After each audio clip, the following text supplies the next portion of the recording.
We now know the date for the release of the first songs of the Eurovision 2026 season. The Eurovision Award nominees have been announced. We also have the winners of the Top 100 National Final competition and tons of national final news. We need a Eurovision 2026 news update.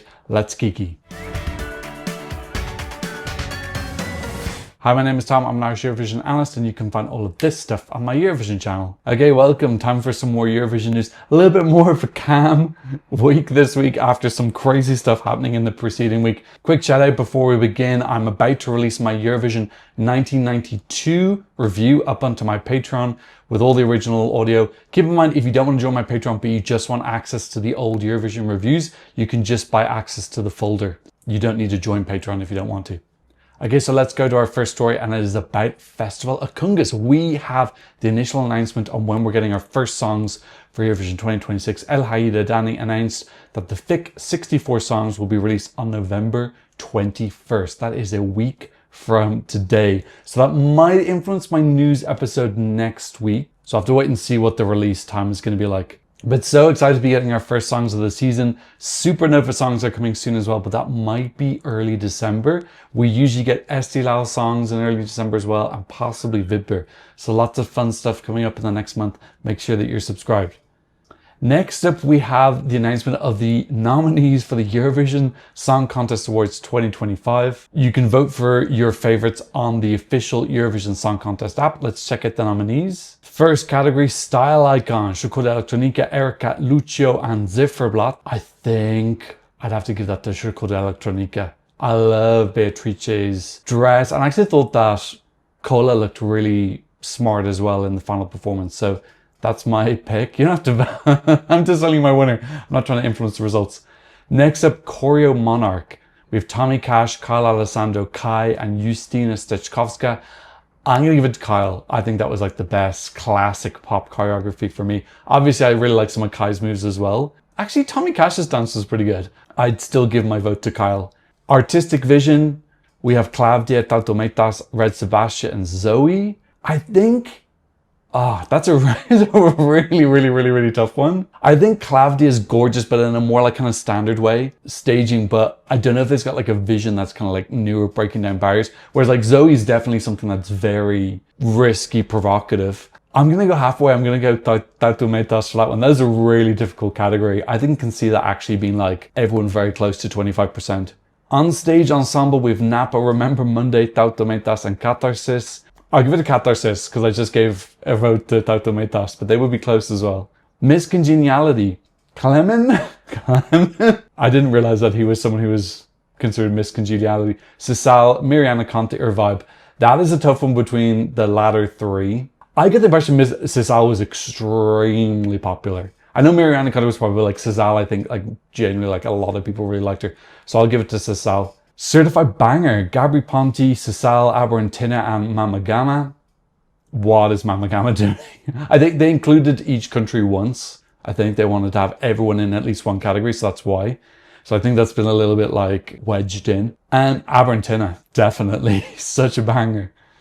Best music video, Lucio Corsi, Cloud, Miriana Conte and Tommy Cash, Cloud for me. I love that music video. It's so elegant and pretty. Really nice. Lucio Corsi's one is cool as well, but it's quite long. Miriana Conte, great music video. So these are all great entries. Outstanding vocals, JJ Luan, Mariam, and then that should not be there. I would say that is also a difficult one. Mariam was actually really strong. I don't have to say JJ. I just think technically the way he sang was so incredibly difficult. Luscious Locks, Parg, Emmy, Prince, or Lorthorn. I think I gotta give that one to Prince. He's got amazing hair. Like, if we're just focused on the category, which is Luscious Locks, Prince. Non-qualifying showstopper, Marco Bosniak, Theo Evan, Adonis, or Gojo. The thing is, all of them kind of didn't stop the show. That's kind of the reason they didn't qualify. But I'd probably say Gojo. Gojo, it'd be between Gojo and Adonis for me. I didn't think Adonis' staging was wow enough in the end, so I'll just go with Gojo. ALBM Cover of the Year, Vibe, Conchita and JJ, Nina and Melody. I listened to that one, so I'm not even going to try. 11 categories of 40, that's 44. Did everyone get covered there? Every country was in at least one category? Cover of the Year, I don't know, I didn't watch any of it. I really like Doris Dragovic, so let's give it to Nina. So yes, you can go vote for your favorites on the Eurovision app right now. And speaking of votes, we have the results of the top 100 national final countdown. In case you don't know, this is something organized by Vision. They do a ranking of national final songs that weren't picked to go to Eurovision. You can give your top 10. They tabulate the results and release who the winner is. Let's look at the top 15. In 15th place was Benjamin Hoydamut, moving down 9 places. Will he ever come back to UMK? I hope so. His vocals in the final weren't perfect. He actually came last, and then he hosted the next year. But yeah, we love Benjamin. That's a fabulous song. 14th place, new entry, Anne Marlin singing Kulm. This is a huge fan favourite this year, obviously, because it's 14th in the national final songs ever.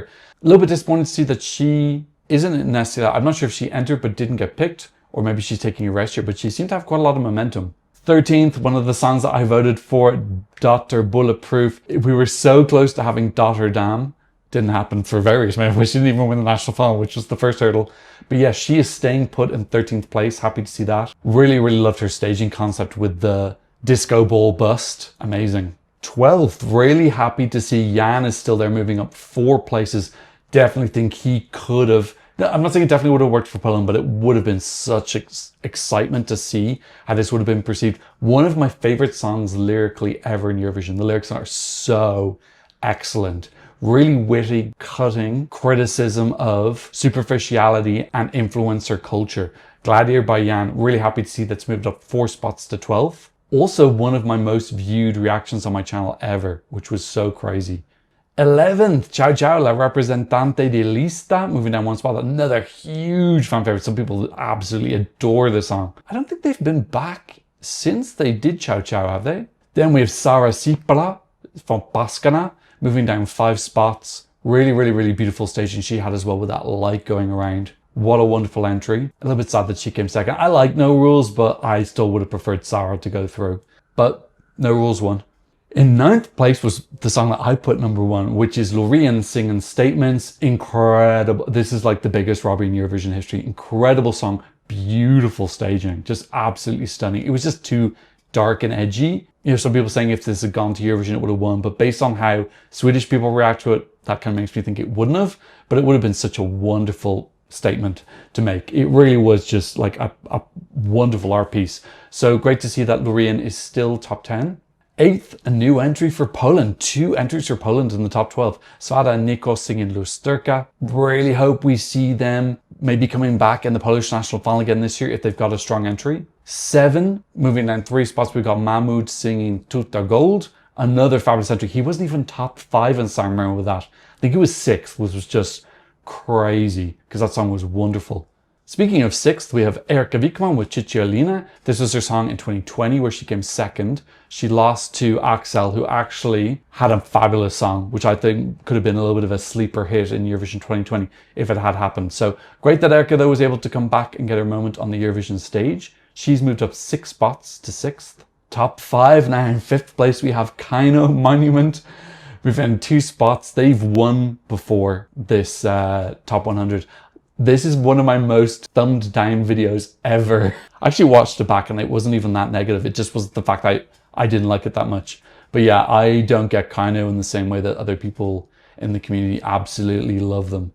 In 4th place, we have Informa with Loco Boombox moving up 10 spots. I believe this is the influence of ESC Gabe. This is one of his favorite Eurovision songs. So that's one hell of an incredible yellow highlighter costume that Informa has. 3rd place, we have the wonderful Goldilocks, absolutely amazing, made of, as a new entry in 3rd place, just look at that shot from the UMK, absolutely incredible, just stunning imagery. Those were really simple hoops, by the way. Somebody sent me a video of someone who is filming from the audience, and you can see that they're just like really simple hoops on wheels. There's nothing fancy or expensive here.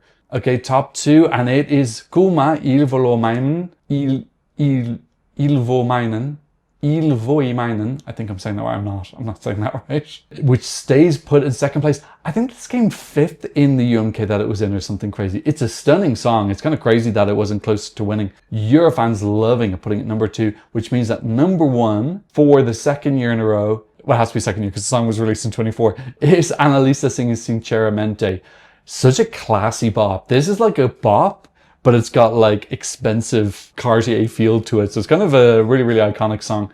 Yeah, really, people absolutely love Sinceramente. And well done to Annalisa for winning the top 100 ESC for the second year in a row. So just taking a zoom out and looking at the top 10, you can see there's 4 Finnish entries there, just really showing the strength of UMK in recent years. And Dolphin Dane took an even bigger zoom out to look at how many countries were in the top 500. Sweden had 75, Italy 56, Norway 33, Finland 32, Estonia 28, and Germany 26, and Spain 24. You can see, so yeah, obviously Melody Festival and having such a large quantity of songs of year been running for so long. Same thing with Sanremo. Sad to see all these countries down the bottom here with 0. Nobody liked Superman at all. It didn't even make the top 500, not even as a joke. And speaking of fan votes, the voting for ESC 250 is open. Don't worry, I'm going to explain what the difference is. ESC 250 is voting for your favorite songs that made it to Eurovision. The top 100 is songs that didn't make it. These are songs that did make it, whether it be through a national final or internal selection. This is being run by songfestival.be. I don't know if there's going to be 2 of these again. There's been this issue in recent years where there's been 2 of them, which has been so ridiculous. Songfestival.be is the original one. Hopefully they're going to be the only one this year. But yes, people have already started putting in their votes for their favorite Eurovision songs ever.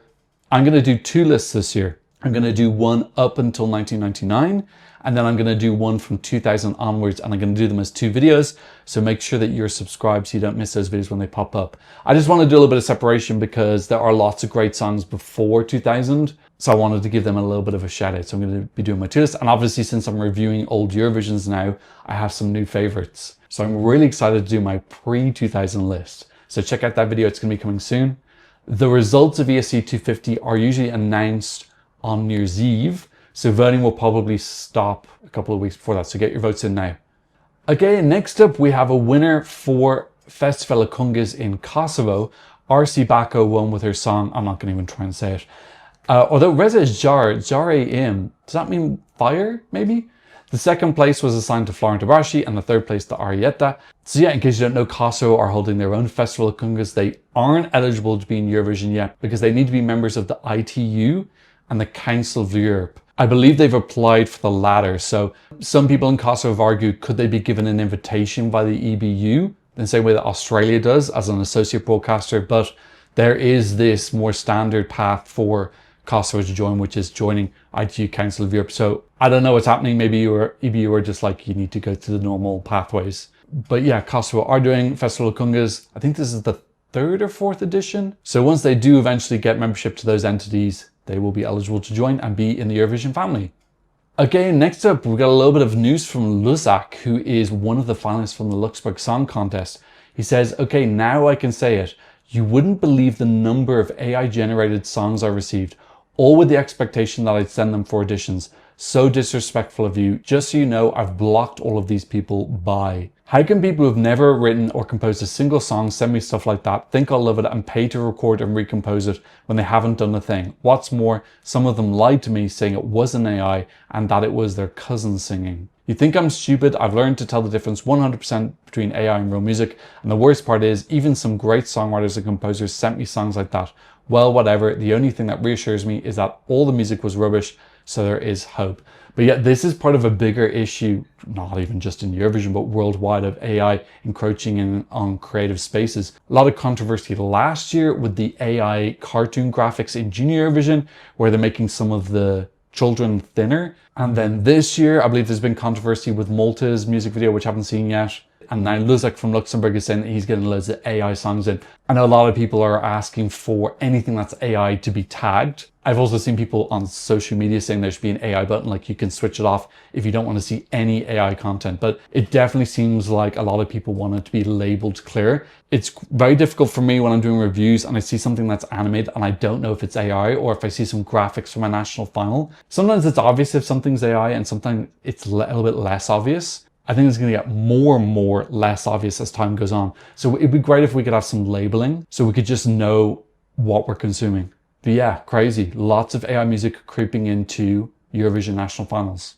Okay, next up, let's check out some national final news. And first of all, from the Malta Song Contest, Aiden has confirmed his comeback for the Malta Song Contest 2026. So in case you don't know, Aiden had his song Ritmu, which came second in the Malta National Final 22 and was a bit of a fan favorite. He came back in 23 with his song Regina, but was then disqualified because there was this rule that you couldn't promote your song after the quarterfinals were announced and he was promoting it on social media or something. The whole thing was a little bit strange, and then they invited him back for the final to perform it, but he wasn't competing. It was odd.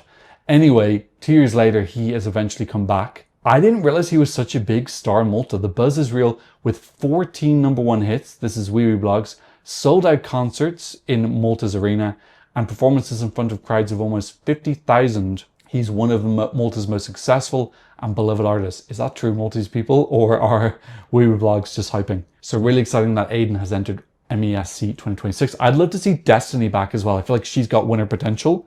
I'd like her to come back with an extremely strong song though. Okay, more national final news. Oh sugar, here we go again. Maja Nikolic is going to be entered into PZE 2026. I think he's probably asking, are you entering into PZE 2026? Is she saying she's got 2 songs maybe? I don't know, but she's been in the national final, I think, 5 or 6 times before, mostly in the noughties. I think her best result was 10th. I don't think she's ever done particularly well. I don't know that much about Maja, I gotta admit. I'm getting the vibe that she's maybe a bit dramatic because just based off the comment that Petar is saying here, and also just reading all the comments down below. But yes, unfortunately we got news that Constracta is not going to apply for PZ 2026. So I'm back to feeling a little bit doubtful about how it's going to be this year. Next up, we have some news from Festival da Canção. They have shared that 660 public submissions have been received, up 27 from last year. 6 of them will be selected for the competition. So in case you don't know, Festival Canção has this very interesting system where they invite artists to submit songs. So last year there's 20 songs. I'm guessing there'll be 20 again this year. So 6 come from the public submissions and the other 14 are artists who've been invited. Napa are going to invite an artist as well. So really interesting format that Festival da Canção uses, and it works so well for them because they qualified 5 years in a row and they've got so many top 12 results recently as well. So okay, next up, let's go to Melodifestivalen. And no big announcements, but we've got the Brenda City Sleckers, who are going to be competing 23 years after their last participation. This is from Expressen, in case you're keeping track of this tabloid battle between them and Aftonbladet. Apparently, they're from Helsingborg, and they always wear firefighting suits on stage. I don't know, I'm not hyped for this one. Let's go to the next one. Lilla Al-Fadji, one of Sweden's biggest hip-hop artists, will participate in Melodifestivalen. That's Aftonbladet. His song is reported to be co-written by Edward af Sillén, who is the commentator for Sweden and wrote Love Love Peace Peace in 2016. I think he wrote a lot of the script in Malmö as well recently, marking his debut as a songwriter in Melfest. So I'm guessing there's going to be some like very funny lyrics there. I have to admit, I've never heard of Lilla before, but that sounds like it's going to be something very different. Then they reported 2 more names. The first one was pop band Juliet, formerly known as J1, which I think is here. That looks like a boy band. And then indie pop artist Alva Tong, but they then retracted that. They removed Alva Tong, saying that it was incorrect. That was Aftonbladet. How many names are we at so far now? Let's actually get a recap of the full names. Aftonbladet have them.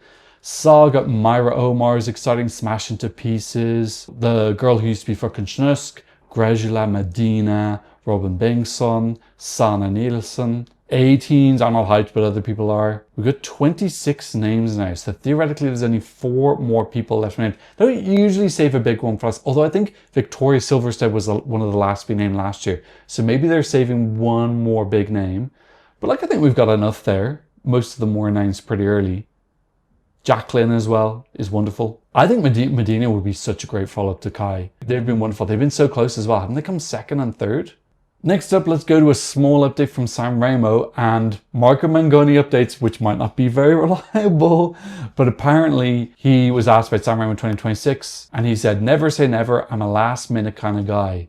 And this is on, okay, they've named their source. Apparently he said this on TG1. You know, he's saying that maybe he might submit a song last minute. I don't know what the rules are for San Remo, I have to admit, in terms of like what are the submission dates. Is it a little bit more flexible in terms of songs submitted? Is there a submission date and when is it? Let me know down below. Okay, finally, let's check in on some of our Eurovision alumni. And first up, Kyle Alessandro has made it into Fortnite, which is actually pretty good. Is that Sabrina Carpenter, by the way? And she's actually doing the firefighter dancing. I need to do my best choreography video, by the way. top 10 choreography. I need to put a poll up for that. Remind me to do that if I forget. But yeah, Kyle has Andrews mentioned Fortnite. I don't play Fortnite, but go Kyle. I hope you get some coin from that. And then another Eurovision alumni is Taya from Taya and Selena in Austria 2023. And then also the co-writer of the winning song this year. She's performed her song Bite Marks, which is like a League of Legends soundtrack song, at the World Championships. And this looks like quite a big production. I'm not going to play it because it'll get copyrighted, but like, look at the size of this stage. Like, it's huge. That's bigger than Eurovision. Like the amount of platforms and the amount of dancers, and she's walking around killing it with this crazy costume on. So shout out to Taya. She's such a queen. Look at her makeup there. It's fabulous. Her styling is so cool. And then they've got this like huge beast with a big chain on at the end. So yeah, I really hope that Taya comes back. I believe that she's probably not submitting too many songs this year. I feel like she's taking a bit of a mini break, but I really do hope we get her back because she's one of my favorite people in the Eurovision bubble. She's very positive. She performed in 2023 with one of the most iconic fan songs ever. Then she predicted the winner in 2024. She was one of the first people to hear Nemo's song. And then she wrote the winning song in 2025. So it feels weird that she won't be having her little chapter in 2026. Maybe she'll do something. Wow, because the contest is in Austria. Maybe she'll perform or something like that. That'd be like a nice way to keep up that she does something in Eurovision every single year. Huge fan of Taya, love her. She's one of the very few people that I would actually like to meet and interview. I don't do interviews on this channel, but I would love to meet her. Okay, finally, let's get an update on the Eurovision calendar, courtesy of Eurovision World. 179 days left. Let's see if there's anything new in the calendar with the songs in 1 week. So exciting.com. Latvia, no announcement about that, but I'm guessing we won't get the songs in November. We might get the artists. I've actually heard that Sudden Lights have submitted a song, which would be amazing. I would love them to have a redemption arc and qualify for the final. And then pretty soon we've got, on the 1st of December, the artists announced for the Malta Song Contest. We're expecting to see Aiden probably in there as well. Junior Eurovision coming up on the 13th. I'm doing some of my Junior Eurovision reviews now. And then nothing else has really changed here. This is new, I believe. Austria have announced the date for their national final. It's the 20th of February. So it's good that it's on its own day. I believe that's a Friday. Hopefully Germany don't put theirs on the same day because Germany sometimes do their national final on Friday as well. But yeah, still this Saturday, 21st of February, someone put their national final there, please. Can one of these move? Lithuania also having their national final on a Friday. That's going to be really interesting. I'll be able to watch that. And then here on the 28th, UMK and then San Remo, which is good because San Remo ends late. So we'll be able to watch UMK and then switch to San Remo afterwards. A couple of national finals haven't announced yet still. Ethnikos, Telikos, Germany, Ukraine, and Croatia. Hopefully they go in here on the 21st or on the 7th. We might see on the 7th. Ukraine do tend to be kind of earlier. That would be perfect if Ukraine went there. Let's put that into the universe. Then let's put Dora here on the 21st and Germany on the 13th. Let's put Germany on the 13th here on the Friday. And then we'll have everything nice and spread out and I can cover it and I can live stream it all. Okay, that's all the Eurovision news for today. What did you think? Leave me a comment in the comment section down below. No new donations on PayPal or Buy Me Coffee, but if you want to support the channel, I'll leave a QR code over here and a link in the description. And of course, thank you to my wonderful patrons for patronizing for one in the world and my YouTube members as well. If you want to support the channel, I'll leave a link in the description down below. But of course, thank you so much just for being here. But I hope to see you for another Eurovision news update. I will confirm the day on the community section of my page when I know what's happening. I hope to see you then very, very soon. Goodbye.